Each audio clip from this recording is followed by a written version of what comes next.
let's go over the Archdruid build that we have here. Let's start with the promotion class itself. So, as with the Earthkeeper, we have Essence Scram in here as an ultimate new ult. We don't have any mana. We have Essence, Life Essence, Death Essence, whatever. As soon as it stacks up too high, above 80%, we start taking damage. So that is a mitigation thing that we have to deal with. Let's have a look at the rest of the stats. Attack power, support power, health, and some basic attack damage in here. It is a damage healing hybrid. It changes Blight to convert healing orbs into exploding orbs. Bark Skin causes damage when they are destroyed, and the Grasping Root will apply a Black Mantle. The special skills that we have in here is Gaia's Growth, huge radius AoE, and if we hit the enemies with that, we spawn some orbs. Force of Nature here is healing orbs explode to do damage and healing. And then the regular old skills that we have in here is, well, we're just starting out with Blight. I did not take Barkskin here because we just don't have the room for it. Then we have the passive nodes. We have Will o' the Wisp, which is a great heal. More passive nodes. The Ironwood Body passive power here. When we reach execute range, we get a gigantic damage reduction buff. Commune with Nature is a way to drop our essence periodically when we reach 500, making it a little bit easier to manage that one. The Grasping Roots in here obviously have to take that. Electrogenesis, that spawns the healing orbs when we damage enemies. That has a nice synergy with this build. More passives in here, and a little stun and more passive. So that is the skills that we have got in here. The way this works is you still equip a staff, and that means you get to spawn healing orbs instead of auto attacking. Let's go back real quick to the skills, our mages here. We've got some pixie dust in here from the forest creature. Is just a big buff, 25% increased healing on an area on a lot of players. We have the Nature's Guardian here for the protection stake. Mostly the Soothing Winds is a small extra heal, but the protection stake offers 15% damage reduction buff to the raid. Big resurrection in here because, you know, people are gonna die and reviving them is nice. And then we have a Blood Rose in here, a Thorn Shield buff whenever I heal people, which is good because damage I do gets a chance to spawn orbs. And if everybody's walking around with thorns, that is a lot of extra proc chances for orbs. You don't really see that on the dummy testing here, but in a raid you can imagine that if everybody's got thorns on them, these orbs will be kind of spawning on cooldown. So, fun thing about these orbs, when we pick them up, they start doing damage. And because we have this passive that when we do damage, we spawn a new orb. So that kind of has this chain effect going. And we spawn some orbs.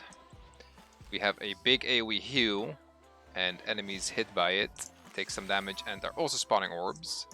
Then next up is the Blight, which deals damage, converts the orbs into damaging orbs, and since we're doing damage, we have a chance of spawning new orbs, right? So that is awesome, awesome synergy. This is a big heal, as we look at the dummies here. 1k heal, it deals damage, it spawns orbs. Very, very cool. Let's pick these up, clean it up a little bit. Bum, bum, bum, more damage, more orbs. Wonderful. We have our Grasping Roots in here that applies Black Mantle now. It deals some damage, so we also have a chance of spawning some orbs. Then on here is the Pixie Dust, which is just the healing buff. We still have our Will o' the Wisp in here. It's a great heal as well. Big heal, long-ish cooldown. And then from the our major disc, we have another heal. I just completely whiffed that, but that's fine. Two of the stakes that we have in here, the slowing stake and the damage reduction stake.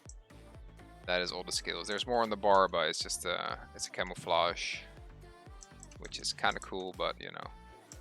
And the resurrection, which we can't really show off because nothing has died yet, but The way this guy works is just in idle time, you're spawning some orbs for people to pick up. When they pick it up, you get this nice little chain effect of doing some damage.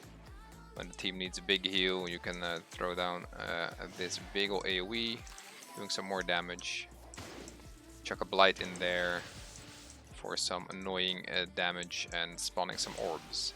Like, it is a hybrid class, but I still think you don't really want to focus on damage. Like, it is possible, but you're going to need like a lot of gear to get both your attack power and your support power up. It's a little rough, so I'm treating this mostly as a healer. And the damage that we're doing is a bit of being annoying. Being annoying in the team with this chain effect of these orbs, but you get to cast a lot of orbs. You don't really have to worry about your essence stacking up too far with the passive that we have. You saw it just consumed all of our essence. When we do get too high, above 80% like we are now, we start taking damage. As you can see, like 460 per second. The way we drop that is either by swapping into the death tray and I start casting some abilities here, because in here they take energy. You still have access to most of the same abilities, so that is fine. Alternatively, when it stacks up too high, let's cast some more things. We can use our ultimate to drop. There we go, that's the chain heal I was talking about earlier. It sticks on the target to change a couple times. It's not a huge heal, but it's a little bit of extra healing. All these orbs get turned into damaging orbs. It's kind of cool. I don't know really how effective it is, right? It does some damage, but you're not gonna carry the raid with damage in there. All right, so we're essence burnt again, and we can just drop that this time by using our ultimate. Essence goes down, healing goes up, and that is it. So kind of a cool take on a healer. I don't know how effective the whole hybrid situation is. Damaging things is fun, but you probably just want to focus on healing, right? But at least you can build up a nice little trap with like a lot of orbs. See how many of them we can put down, right? And then we just turn them all into damaging orbs, and they do some damage. It could be a little burst if you're holding a choke or something. It's kind of a fun thing to do. But yeah, like I said, don't expect to really carry the DPS of the raid, but maybe as a solo grinding class is kind of good. You get to heal and do some damage. So far for the Archdruid.